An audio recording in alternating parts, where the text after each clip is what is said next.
college graduate, wouldn't even stop to talk to the average kid. The type of Latina I'd sit and contemplate marriage with. Fuck the horse and carriage shit, her love was never for hire. Disciplined, intellectual beauty's what I desire. Flyer than Selma Hayek or Jennifer Lopez. Everyone told me kicking it to her was hopeless. At first I just thought she didn't mess with broke kids. The thug niggas always talking about how they smoke kids, but the rich sniff coke kids got no play. I'm not even interested what her body language would say. Everyone around the way gave up trying to get in it, cause didn't matter how good your game was, she wasn't with it. All the block bitches was jealous but wouldn't admit it. Talk shit and deny to everyone that they did it, cause they regretted the long list of niggas that they let hit it. And no one ever gave them shit except McDonald's and Diddick. Smoking weed with thoughts of envy whenever they lit it. She spoke intelligently and they bit it, always trying to copy, but when they tried to use her vocab they sounded sloppy. She had a style all her own, respectful and pure. I was sick in the head for her and there wasn't a cure.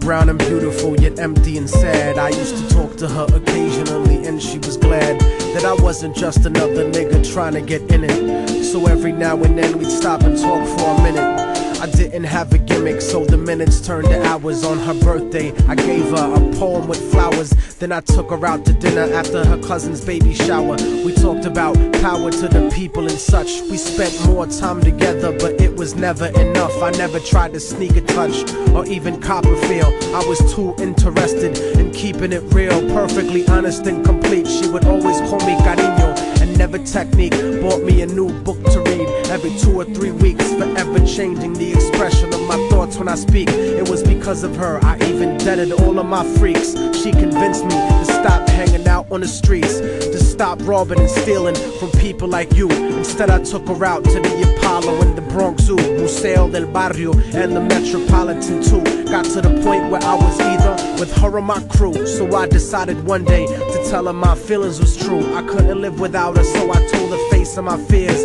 But honey's only response was a face full of tears. She could only sob hysterically, holding me tight. I tried to speak, but she wouldn't stop until I left sight. I felt like a moth who got himself too close to the light. Except I didn't burn, I turned cold after that night. Don't you know that time waits for no man? And our fate is all planned. I blessed just to know you, loved and I'm lost just to hold you all. I can't find a reason why God came between you and I. And if I had the chance again, I'd never let you go. Hold tight to your love, cause you never know. I went on with my life, college and my career. Ended up locked up like an animal for a year, where the COs talk to you like they were the overseer. Then I got sent to the hole when my exit was near. At night in my cell, I'd close my eyes and I'd see her, hold her close in my dreams. But when I woke, she disappeared. Just an empty cell until the state gave me parole. In the summer, came back intact and on track. But the fact of the matter is I still felt cold. Even after my mother hugged me crying at home, my real niggas would catch me thinking out of my zone, fucking lots of different women. But I still felt alone, relatively well known around the New York underground. But I kept thinking of her and how we used to be down. The sound of her voice and the beautiful smell of her hair. Though gone physically, somehow it was still there. I had to do something because the shit was too much to bear. So I went and visited the building where she used to live. The world looks a lot different after you do a bid. Your way of life done changed, while primitive minds are still stuck in the same game. Like her cousin who was on the corner slinging cocaine, stepped in the lobby and tapped the button next to her last name. Her mom buzzed me up and hugged me up like a mother order, but her facial expression changed when I asked about her daughter. For no man, and our fate is all planned. I blessed just to know you, loved and I'm lost just to hold you all. I can't find a reason why God came between you and I. If I had the chance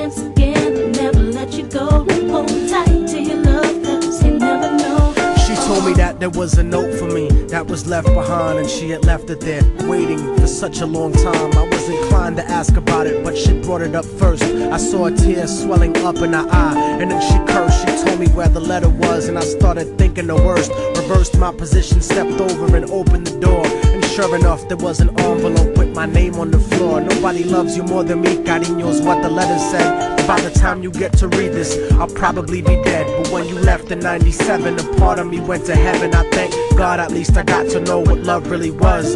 But it hurt me to see what true love really does. Cause even though we never made love, you were all that there was. It was because I loved you so much that I had to make you leave. You made me doubt the way I thought, you made me wanna believe. And then I slipped up and I let you get close to me. It was hard to not be openly when people spoke to me. This was not the way I thought my life was supposed to be.